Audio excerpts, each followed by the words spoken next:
State service pensioners union Mala unit convention നടന്നു. Unit president S Somasundaram അധ്യക്ഷനായ convention ജില്ലാ പഞ്ചായത്ത് അംഗം സാജൻ കൊടിയൻ ഉദ്ഘാടനം ചെയ്തു. സർക്കാരുകളൊന്നും നിങ്ങളെ പരിഗണിക്കുന്നില്ല എന്നുള്ള പരാതി കാലകാലമായി കേട്ടുകൊണ്ടിരിക്കുന്നതാണ്. നമുക്ക് ഏവർക്കും അറിയാം, നിങ്ങളുടെ ഏറെ കാലത്തെ ജീവിതകാലം നമ്മൾ ജോലി കിട്ടി കഴിഞ്ഞാൽ മക്കളെ പഠിപ്പിക്കണം, അത് കഴിഞ്ഞ് മക്കളുടെ വിവാഹം, അത് കഴിഞ്ഞ് സ്വന്തമായൊരു വീട്, ഇത് കഴിഞ്ഞ് മറ്റുള്ള ചെലവുകളൊക്കെ കഴിഞ്ഞ് കഴിയുമ്പോൾ നിങ്ങളുടെ അക്കൗണ്ട് സീറോയായിരിക്കും.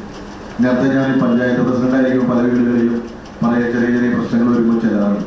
അപ്പോൾ മാസമായിട്ടും മറ്റു വകുപ്പുകളിലൊക്കെ നല്ല രീതിയിൽ സേവനം നടത്തി നല്ല രീതിയിൽ മക്കളെ ജീവിതമാർഗത്തിലേക്ക് എത്തിച്ച ഒട്ടനവധി സേവനം കഴിഞ്ഞ് വീട്ടിലിരിക്കുന്നവരെ ഒന്നും മക്കളും മറ്റുള്ള ബന്ധുക്കാരും മൈൻഡ് ചെയ്യുന്നില്ല എന്ന് പറയും. അപ്പം നമ്മളുടെ കാലഘട്ടം പോയി. പണ്ടൊക്കെ ഞങ്ങളൊക്കെ എന്നെ പഠിപ്പിച്ച കരിം മാഷുണ്ട്, നമ്മുടെ മ്യൂസിക് ടീച്ചറൊക്കെ അവിടെ ഇരിക്കുന്നുണ്ട്. അതൊക്കെ ഞങ്ങളൊക്കെ മാഷന്മാരെയും ടീച്ചർമാരെയും കാണുമ്പോൾ ഒരു ബഹുമാനം ഉണ്ടായിരുന്നു. ജോയ് മണ്ഡകത്ത് സംഘടനാ റിപ്പോർട്ട് അവതരിപ്പിച്ചു. AS Purushothaman, AK Saleena, MR Gopan, PP Pushpagathan, PS Sethumadhavan തുടങ്ങിയവർ സംസാരിച്ചു.